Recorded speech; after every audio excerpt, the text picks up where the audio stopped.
All right, let's get right into it. We're talking about keeping America's biggest source of clean energy humming along.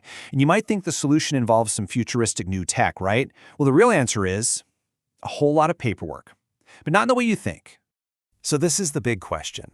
These nuclear plants were built to last 40 years. They got a life extension to 60. Now the goal is to push them to 80, maybe even 100 years. So how in the world do you pull that off safely and efficiently without getting stuck in a regulatory maze for a decade? And here it is. The answer is a full-blown revolution in paperwork. And I know that might not sound exciting, but trust me, this is one of the most important shifts happening in American energy policy today. So let's break down exactly what's going on. Okay, first things first, we have to understand the problem they were trying to solve. Why was this change so desperately needed? Well, it all boils down to the massive headache of renewing the licenses for these aging but still incredibly valuable power plants. The official term you'll hear is subsequent license renewal, or SLR for short. This is the formal process, the whole shebang, run by the Nuclear Regulatory Commission, the NRC, that gives a plant the green light to operate safely from year 60 all the way to year 80. And this slide, wow, it really puts the old way of doing things into perspective. It wasn't just a process. It was an absolute marathon. Just think about this, a year and a half of review time and 14,000 staff hours for one plant. That is an insane amount of time and brainpower. So, you can see why something had to give. Facing this incredible bottleneck, the NRC went back to the drawing board and came up with a massive overhaul, a whole new blueprint to completely transform this process from the ground up. And let's be super clear here. This isn't just about moving a few deadlines around or making a form easier to fill out. The sources we're looking at call this a bureaucratic transformation. It's a total change in the philosophy of how you regulate a mature, well-understood industry. And here are the results they're aiming for. It's pretty staggering. They want to slash that review schedule from 18 months down to just 12. And look at the staff hours. They're cutting them in half, from 14,000 hours down to about 7,000. That is a gigantic leap in efficiency. So you're probably wondering, how on earth do they do that without cutting corners on safety? Well, the secret sauce is a much smarter, more focused system. It's called an exception-based review. Here's the play-by-play. Instead of making a plant reprove every single thing it does, the plant operator just has to say, yep, we're following all the latest NRC best practices for managing an aging plant.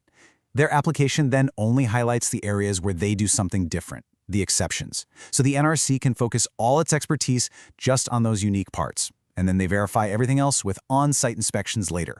You know, this is the best way to think about it. It's like your driver's license renewal. The DMV doesn't make you take the full road test every 5 years, right?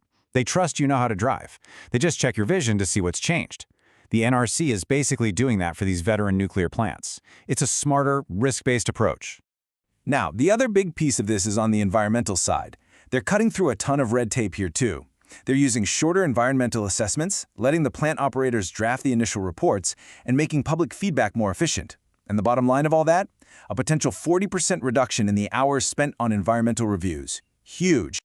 Okay, so we've got the problem and we've got the smart new solution. But what does this actually mean for you, for the country, for our power grid? Let's talk about the real-world payoff. First off, there's time. I mean, chopping 6 months off the review process is a game changer. It gets rid of half a year of uncertainty for these power companies, which lets them plan and invest for the future with a lot more confidence. Then there's the people power. Cutting the required staff hours in half means the NRC's brilliant experts are freed up. They can now focus their attention on approving brand new reactor designs or tackling other critical safety issues instead of getting buried in paperwork for existing plants. And now, let's talk about the money. The economic impact is, well, it's just staggering. We're talking about a potential $500 billion in net present value for the U.S. economy. That's mostly money saved by not having to build expensive new power plants to replace these ones. So, the grand prize at the end of all this is making an 80-year lifespan the new normal. It ensures that this massive source of clean, reliable, around-the-clock power stays as the foundation of our energy grid for many, many more decades. And this is why it matters so much right now.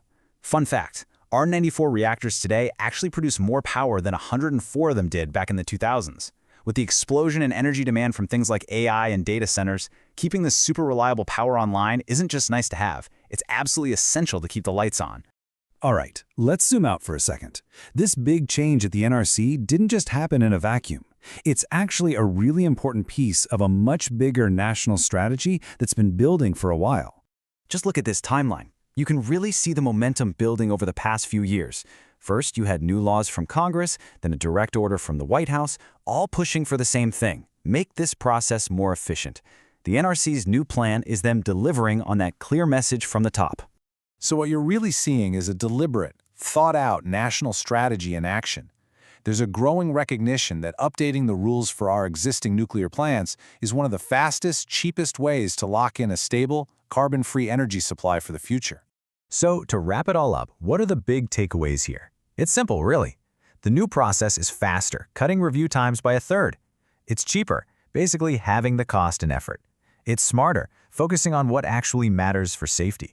And the most important part? It makes our energy future a whole lot more secure. And that really leaves us with one final big question. The U.S. has basically rebuilt and fine-tuned the entire regulatory engine for its nuclear fleet.